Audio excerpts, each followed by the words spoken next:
ధ్యానమిత్రులకు నమస్కారం. నా పేరు చందర్ అండి. పిఎంసిలో ఛానల్ హెడ్గా నేను వర్క్ చేస్తున్నాను. సో నేను ఈ మూమెంట్కి వచ్చి ఒక 20 years అవుతుంది. సో 2008 టైంలోని పత్రి సార్ని నేను నాకు కొంతమంది కలిపి వేరే ఛానల్స్లోని సార్ వీడియోస్ తీయడానికి మేము చేస్తుండేవాళ్ళం అండి. అంటే షూటింగ్ చేసి కొన్ని వీడియోస్ వరకు మాత్రం రిలీజ్ చేస్తుండేవాళ్ళం. ఆ ఛానల్లో మనకి 1 గంట మాత్రమే స్లాట్ ఇచ్చేవారు. అది మార్నింగ్ 5:30 to 6:30 టైంకి. సో ఆ వీడియో చేయడానికి మేము చాలా కష్టపడుతుండేవాళ్ళం అప్పుల్లో, అంటే ఆల్మోస్ట్ ఒక 18 years బ్యాక్. సో ఈ క్రమంలో మాకు అనిపించేది, అరే ఒక్క వీడియో చేస్తే చాలామంది చూస్తుండేవారు, మంచి రెస్పాన్స్ వస్తుండేది. అరే చాలా బాగుంది, ఇలాంటి వీడియోస్ రావాలని సరే పత్రి సార్ షూటింగ్ వచ్చినప్పుడు అంటుండేవారు, ఎలా వచ్చింది అయ్యా వీడియో అని. సార్ చాలా బాగా వచ్చింది సార్ అంటే, ఇలాంటి 100 వీడియోలు కావాలి నాకు అనేవారు. సో అలాంటప్పుడు అనిపించేది నాకు పర్సనల్గానే, మనం చేయడానికి ఒక ప్లేస్ మనకి కల్పించింది, ఒక 1 hour టైం ఇచ్చారు. సో మనల్ని ఏదైతే ఇంత అద్భుతమైన జ్ఞానం ఉందో, సార్ చెప్తున్న సబ్జెక్ట్ ఏదైతే ఉందో, కోట్లాది మందికి లక్షలాది మందికి నిరంతరం చేరాలంటే ఒక ఛానల్ ఉంటే బాగుంటుంది కదా అనేది అప్పుడు నా ఆలోచన. అప్పుడు నేను సినిమాల్లో వర్క్ చేస్తుండేవాడిని. ఆ ఆలోచన దాదాపు ఒక 10 years తర్వాత పిఎంసి రూపంలో మేనిఫెస్ట్ అయిందండి. అది నాకు విన్న తర్వాత పిఎంసి ఇలా స్టార్ట్ చేస్తున్నాం, ఇలా అవుతుందన్న తర్వాత చాలా చాలా హ్యాపీ అనిపించింది. అరే 1 గంట సేపు ఒక వీడియో చేయడానికి అంత కష్టపడుతూ చేస్తున్న క్రమంలో 24 గంటలు నిత్యం ధ్యానం తాలూకు సంబంధించిన ప్రత్యేకించి మేము అప్పుడు న్యూస్ ఛానల్లో చేసేవాళ్ళం ఆ 1 hour. అలాంటిది ధ్యానం కోసం ఒక ఛానల్ ప్రత్యేకించి ప్రపంచంలోనే మొట్టమొదటి ఏకైక మెడిటేషన్ అంటే ఆధ్యాత్మిక ఛానల్ పిఎంసి మాత్రమే. ఒకసారి గట్టిగా మన పిఎంసి ఛానల్ క్లాప్స్ కొడదాం. సో పత్రి సార్ ఎప్పుడు చెప్తుంటారు, ప్రతిరోజు ఒక యజ్ఞం జరగాలని. సో ఈరోజు మనం చూస్తున్న మూమెంట్లో చాలా రకాల యజ్ఞాలు చాలా ప్లేసెస్లో జరుగుతున్నాయి. ఒక యజ్ఞం చేయాలంటే ఎంత కష్టమో ఆ ఆర్గనైజర్కి తెలుస్తుంది. 2 నెలల పాటు 3 నెలల పాటు ఆ ఏర్పాట్లన్నీ చేయడానికి చెందడానికి కూడా. సో దాని అనుకున్న కష్టం ఎంతంటే అది ఎదర్ ఫైనాన్షియల్ కావచ్చు, అరేంజ్మెంట్స్ కావచ్చు, ఎవ్రీథింగ్ కావచ్చు. కానీ మనకి పిఎస్ఎస్ఎంలో ఇన్ని సంవత్సరాల నుంచి ఇన్ని యజ్ఞాలు జరుగుతూనే ఉన్నాయి. పిఎంసిలో మాకు రోజుకు ఒక యజ్ఞం జరుగుతుంటుందండి. మాకు రోజు యజ్ఞమే. ఎందుకు అని అంటే, ఒక ఏరియాలో ఒక దగ్గర జరిగితే ఈ ప్లేస్ వరకు కొన్ని వేల మంది వరకు పరిమితి ఉంటుంది. మనం ఏంటంటే పిఎంసి ద్వారా కొన్ని లక్షల మందికి రోజు చేరవేయాలి. ఏదైనా శాకాహారాల ర్యాలీలు కానీ, పిరమిడ్ ఓపెనింగ్స్ కానీ, లేదంటే కనుక యజ్ఞాలు కానీ, యాగాలు కానీ, ఏవైనా సరే కూడా దాంతోపాటు రెగ్యులర్ ప్రోగ్రామ్స్.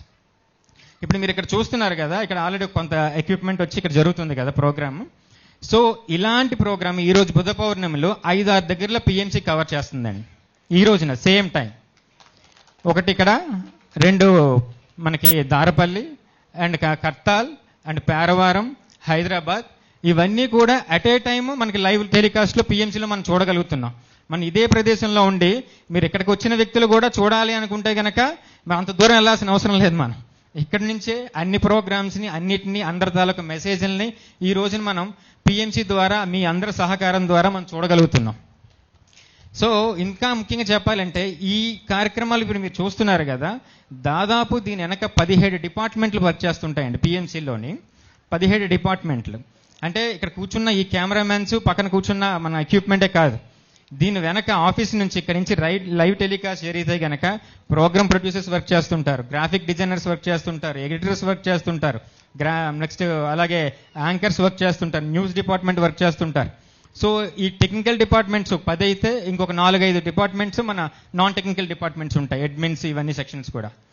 సో ఈ రోజున ఇంత అద్భుతంగా జరగడానికి కార్యక్రమాలన్నిటికీ కూడా మీ అందరి ఆదరాభిమానాలు, ప్రేక్షకుల తాలూకా ఆదరణలు ఉండడం వల్ల ఇవన్నీ జరుగుతున్నాయి. సో ముఖ్యంగా మనకి పిఎస్ఎస్ఎంలో పత్రి సార్ ఏవైతే మనకు అందించారో 18 ఆదర్శ సూత్రాలు కానీ, వ్యక్తిగత సూత్రాలు కానీ, ఇవి ఆధారం చేసుకొని మన పిఎంసిని ఎన్నో కార్యక్రమాలు మనం నిర్వహించుకోవడం జరుగుతుందండి. ఈరోజు మన ఈ యజ్ఞంలో జరుగుతున్న క్రమంలో చాలా ప్లేసెస్లో చాలా సంవత్సరాలు జరుగుతుంది. పిఎంసి స్టార్ట్ అయిన తర్వాత 2018 నుండి ఈ రోజు వరకు కూడా కొన్ని 100 శాకాహార ర్యాలీలు, కొన్ని 10ల సంఖ్యలో యజ్ఞాలు, ప్రతిసారి కూడా మనం పిఎంసిలో స్టిల్ ఇప్పటికీ కూడా జరిగి 10 ఏళ్ళైనా 8 ఏళ్ళైనా 7 ఏళ్ళైనా కూడా క్లియర్గా పిఎంసిలో ఈరోజు మీరు ఒక చిన్న మొబైల్లో కానీ ఎక్కడైనా టైప్ చేసుకుంటే కనుక ఆ యజ్ఞంలో మనం మాట్లాడిన గురువుల తాలూకు సందేశాలు కానీ, మన సీనియర్ మాస్టర్స్ తాలూకు అనుభవాలు కానీ, పత్రిజీది ఎందుకు పత్రిజీ ప్రతిరూపం పిఎంసి అన్నామంటే, చాలా ఆర్గనైజేషన్స్ మనకి చాలా కామన్గా ఆ గురువు మనకు ఉన్నంత వరకు కూడా అలైవ్లో ఉన్నట్టు ఉంటాయి, చాలాసారి మనం చూసే ఉంటాం. బట్ మన పిఎస్ఎస్ఎం మాత్రం ఈ రోజున, నేను రీసెంట్గా జస్ట్ 2 days బ్యాక్ ఒక వీడియో చూసాను. ఒక అతను బయట ఇచ్చారు. అతను రీసెంట్గా 1 year అయింది మన సొసైటీలోకి వచ్చి. పత్రి సార్ని కలలేదంట, చూడలేదండి, నేను చేయలేదు. కానీ పిఎంసి ద్వారా సార్ వీడియోని రోజు వినగలుగుతున్నానండి. సార్ని చూసినట్టే ఉంది నాకు. అసలు ఇంత అద్భుతమైన జ్ఞానం ఇంత లేటుగా ఎందుకు నేను తెలుసుకున్నానా అని చాలా అతను వ్యక్తపరిచాడు. అది తెలుసు. అది విన్నప్పుడు మాకు ఏమనిపించిందంటే, సో సార్ ఇక్కడే ఉన్నారు, మనతోనే ఉన్నారు. సార్ ఎక్కడున్నా తరతరాలకి, అంటే మన నెక్స్ట్ జనరేషన్స్కి, మనం వచ్చి 10 ఏళ్ళు అవ్వచ్చు, 20 ఏళ్ళు అవ్వచ్చు, ఇంకెన్నేళ్ళైనా కావచ్చు, కానీ నెక్స్ట్ వచ్చే జనరేషన్స్కి సార్ను మనం ఇంట్రడ్యూస్ చేయడం అనేది, అది పిఎంసి ద్వారా జరగడం అనేది చాలా చాలా చాలా ఆనందకరమైన విషయం అండి అది. సో అలాగే మనకి ఇప్పుడు ఏవైతే మనకి ఇవన్నీ జరుగుతున్నాయి, ఇప్పుడు మీ అందరి చేతుల్లో కూడా చాలా బుక్స్ ఇవ్వడం జరిగింది. ఇవన్నీ కూడా ఈ 8 ఏళ్ల పిఎంసిలోని ప్రయాణంలోని రకరకాలు ఏ స్టెప్స్ ఎలా తీసుకున్నాం, ఎక్కడెక్కడ ఎలాగా దీన్ని అన్నింటినీ మనం ఖర్చు పెట్టడం జరిగింది, అన్ని రకాల విభాగాలను మెన్షన్ చేస్తూ వెరీ క్లియర్గా అందరికీ ఇన్ఫర్మేషన్ తెలియజేయాలనే ఉద్దేశంతో మనం ఒక సాఫ్ట్వేర్ని కూడా మనం డిసెంబర్లో రిలీజ్ చేసుకోవడం జరిగిందండి. సో అందరూ కూడా క్లియర్గా చూడొచ్చు. సో ఇలాంటి చక్కని అవకాశం ఇచ్చినటువంటి మన సేవాదల్ టీమ్కి చాలా థ్యాంక్స్ అండి. Thank you so much. ఇలాంటి యజ్ఞాలు మరీ జరగాలి, అందరూ మళ్ళీ ఇలా కలవాలి, మళ్ళీ కలుస్తుంటే ఉంటామని, మీ అందరి సహకారాలు పిఎంస్కి ఎప్పుడు ఉంటాయని ఆశిస్తున్నామండి. Thank you so much.